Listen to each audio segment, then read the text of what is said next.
Their time of need has come, but their physical resources are exhausted.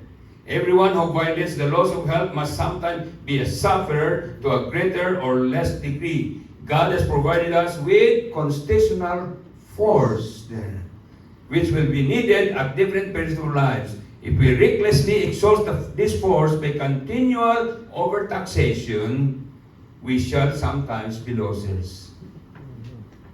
And to us pastors, the most stressful day is the seventh day. Instead of a Sabbath, we spend so much vital energy on that day. That's why my Sabbath is Sunday. Okay.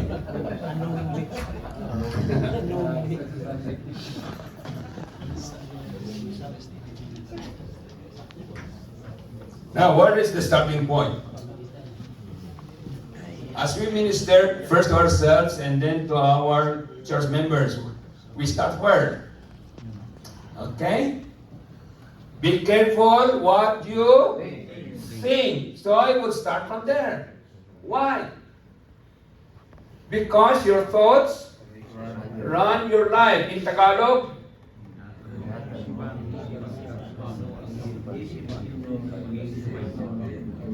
okay.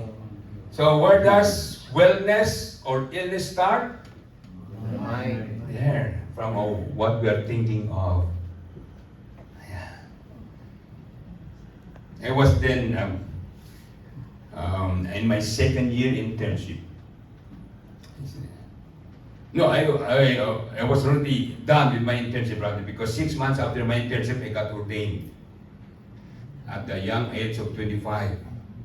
And then immediately after that, I was assigned at Palawan, and I felt so bad.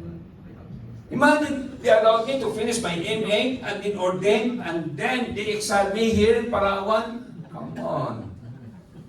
And I would take, the barco before the ship there.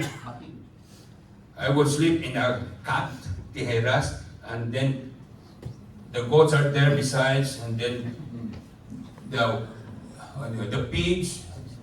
Oh boy.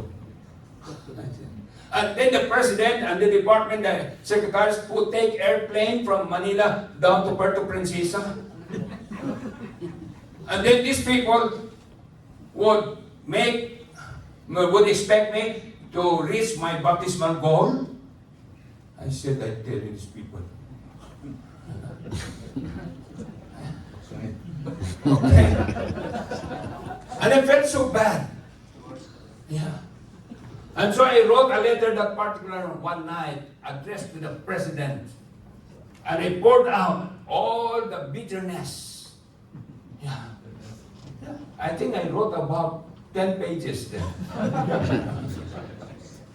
And I felt relieved after I expressed my negative thoughts to the president.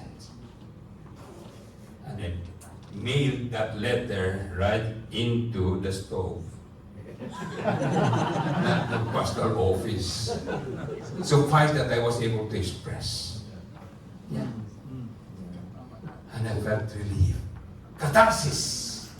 Everybody needs catharsis. So, okay? And when you are able to express the bitterness of your soul, just like that woman who was childless, and Eli the priest, the chaplain, saw that woman there expressing the bitterness of her soul.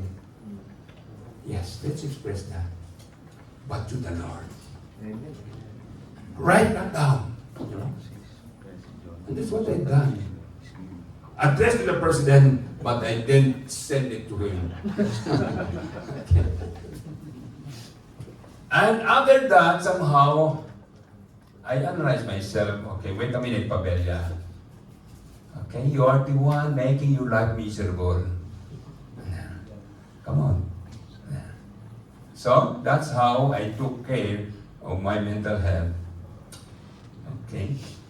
If the thoughts are wrong, the feelings will be wrong. Thoughts and feelings combined make up the moral character.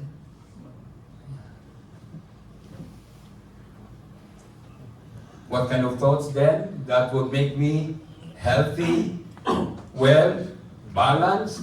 Let's read this together. From now on, brothers and sisters, if anything is excellent and if anything is admirable, focus your thoughts on these things. what kind of things? All that is All that is true, true, all that is holy, holy, all that is just, just, all that is pure, pure, all that is lovely, lovely, and all and that is worthy of praise. that's what we can discipline our minds. Regardless of the person in front of us. What do you think that? So that's how I conclude my message to you. Any question? No more. Yung isang slide, Pakibalik yung slide. Ha? Mayroon pa ba kayong question?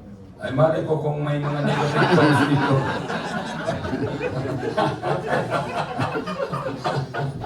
And if ever you feel so bad, okay?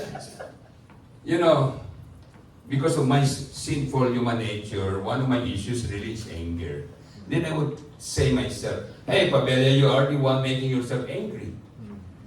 What makes you angry? Interpretation. Yeah. Interpretation. And if I interpret what the other person said, there. If the thoughts are wrong, the feelings will be wrong. Okay? The Lord allows us to be angry, but don't carry that overnight. Because let not the sun go down on your anger. That's one thing with the Lord. He recognizes my anger.